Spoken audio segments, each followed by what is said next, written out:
บายดีทุกคนมื้อนี้ได้ดอกได้หากบ่เป็นดอก บ่รู้ว่าดอกได้หากกุหลาบมา2หาก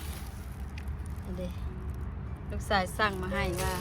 มาจากแคลิฟอร์เนียว่าซั่นสิปลูกอยู่เวอร์จิเนียได้บ่เนาะนี่2หากได้ซื้อแล้วก็ลูกเกอร์บ่กับแม่หยังก็2อันลูกเกอร์นี่เขาจะว่าหอมแล้วก็แบบว่าหอมหวานๆนะสิปลูกสิเอามาแช่น้ำเบิ่งว่าเป็นอะไรปลูกเบิ่งลองเบิ่งปีนี้มันสิงามยังอีก5 ต้นสั่งนำอินเทอร์เน็ตอีก5 ต้นแม่นเดวิดออสตินกำลังสิมาพวกนี้มาก่อนเอาไปแช่น้ำเลยก็หากก็สิแข็งแห้งได้เนาะบัดนั้นสิบ่ามันออกดอกถ้าเบิ่งเนาะมาลุ้นน้ำกันว่ามันดอกมันสิเป็นจังได๋ตัวนี้ซื้อบลูเกอร์หอมว่าซั่นจะเอาแช่ไว้น้ำฝนนี่แหละแช่ไว้น้ำฝนนี่ตัวนั้นซื้อมาแต่วอลมาร์ท3 ต้นนะต้นหนึ่ง$10บ่แพงอันนี้ต้นหนึ่ง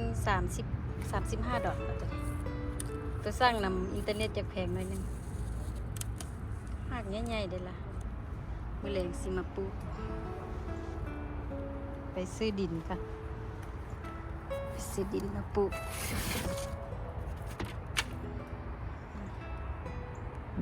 ตัวนี้มันเหี่ยงซื้อบ่จื้อซ้ำตัวนี้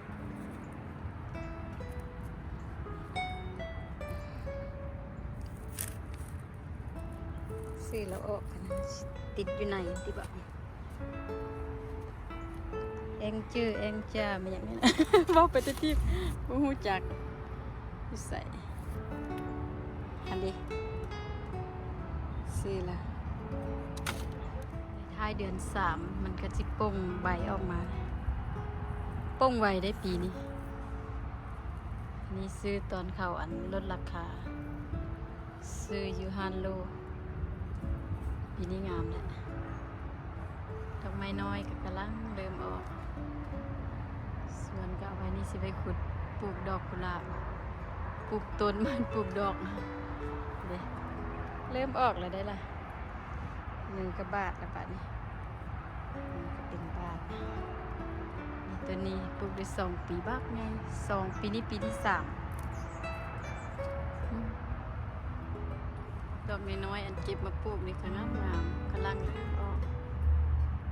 เดือน3แล้วสิออกหลายเดือน3วันที่10ปลายนี่มันก็สิออกแล้วแช่น้ำไว้ก่อนแดงจักหน่อยสิมาปลูกอันนี้ส่วนข้างเบื้องนี้เฮือนก็ยังบ่แล้วปานนี้ เฮือนเปลี่ยนทรายดิ่งเปลี่ยนอย่างใหม่แปลงใหม่ดอกกุหลาบอันนี้กำลังออกตุ้มออกปีนี้เบิ่งสิออกดอกหลายบ่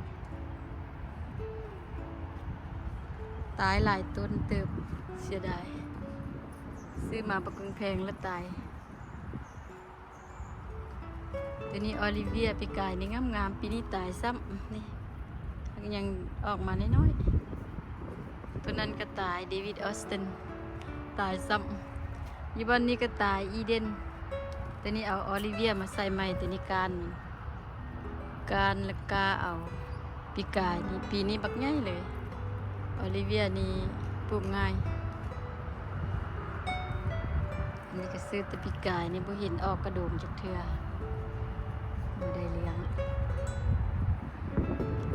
ปัดไอ้นี่ตายแล้วนี่ดอกงามหอมตายแล้วได้เลี้ยงเด้ต้นไม้คือตายแล้วนะนี่ได้มาใหม่สีเหลืองมาแต่บ่มากกุหลาบเลื่อยกุหลาบเครือเบิ่งว่าปีนี้ดอกสิงามฟอร์มมันสิงามบ่ตัวนี้นี่ตายซ้ำเขาเอาไม้ทับสร้างมาแปลงเฮือนเอาไม้ล้มทับเลยตายลาเวนเดอร์นี่หอมเสียดาย ดินเยียบอะกำลังออกไปถ่ายฝากเบื้องนั้นให้เบิ่ง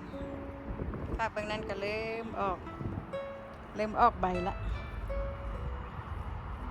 ถ้าเบิ่งปีนี้มันดอกมันสิงามบ่ปีนี้อากาศคือว่าอุ่นๆร้อนๆหนาวๆ